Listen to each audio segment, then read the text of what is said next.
நம்மை யாசிக்க வைத்த உன்னதமான இசைக்கலைஞர் மெல்லிசை மன்னர் எம்.எஸ். விஸ்வநாதன் அவர்கள். இயற்கை எய்திய இந்த இசை மேதையின் புகழை சொல்லிக்கொண்டே போகலாம். காலஞ்சென்ற இந்த கலைஞனை காண கண்ணீரோடும் கனத்த மனத்தோடும் திரை உலகைச் சேர்ந்த ஏராளமானோர் வந்து கொண்டே இருக்கின்றனர்.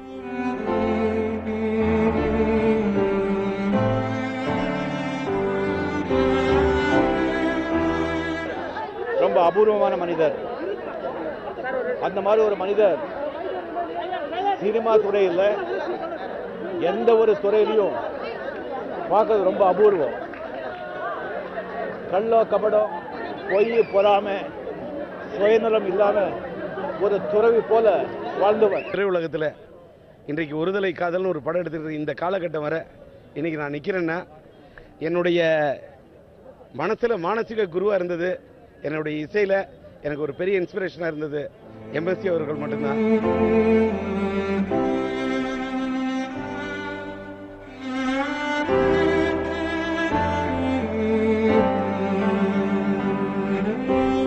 அவர் நான் அப்பான்னு தான் கூப்பிடுவேன். அவர் பிள்ளைகளோடு தான் நான் வளர்ந்தேன்.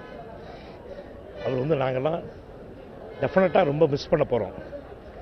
திரை உலகம் இருக்கிற வரைக்கும் இவர் வாழ்ந்து கொண்டு தான் இருப்பார். ஒரு நல்ல நகைக்கலைஞர் ஆபரணம் செய்யும் போது சுத்தமான தங்கத்தில் கொஞ்சம் செம்பு கலப்பது மாதிரி மேற்கத்திய இசையை கர்நாடக இசையில் அளவோடு கலந்து கொடுத்த மாபெரும் இசை விற்பனர் எம்.எஸ். விஸ்வநாதன்.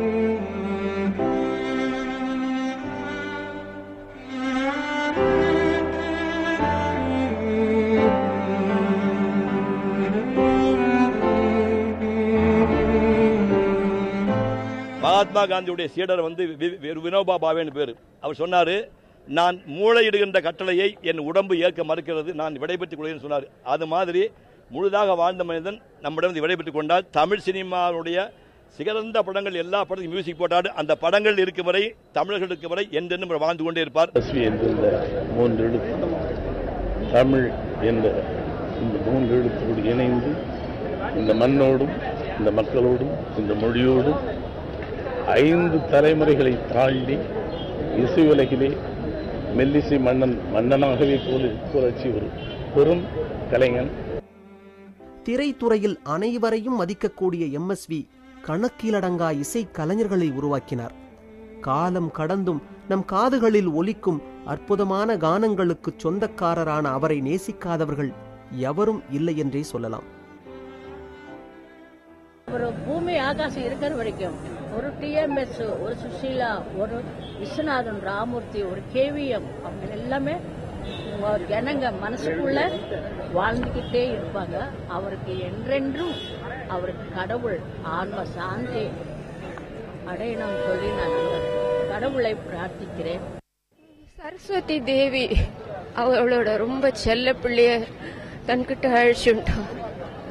ஒரு சங்கீத பெருங்கடல் அவர்கிட்ட நான் பாடின பாட்டுகள் ஒன்னொன்னும் அப்படியே அழகா போட்டு என்னை கொடுத்து பாட வச்சார்.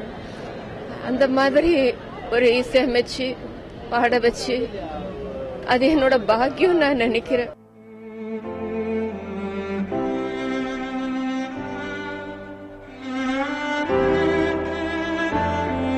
திரை உலகத்தையும் தாண்டி சமகால மனிதர்கள் பலரின் இதயத்திலும் இவருக்கென்று ஒரு தனி இடம் உண்டு. அரசியல் தலைவர்கள் அனைவரையும் அரவணைத்து சென்றவர் எம்.எஸ். விஸ்வநாதன் அவர்கள்.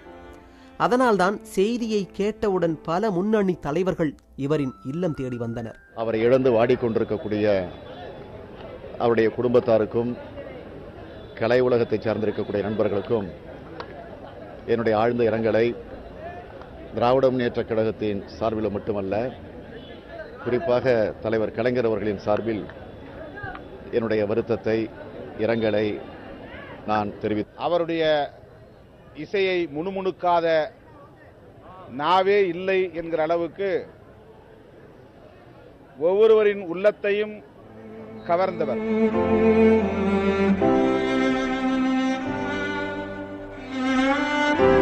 மிகப்பெரிய ஜாம்பவான்களோடு பணியாற்றிய நீண்ட நெடிய திரைப்பயணத்தில் இறுதி நாள் வரை தன்னடக்கத்தோடு வாழ்ந்த தன்னிகரற்றவர் எம்.எஸ்.வி.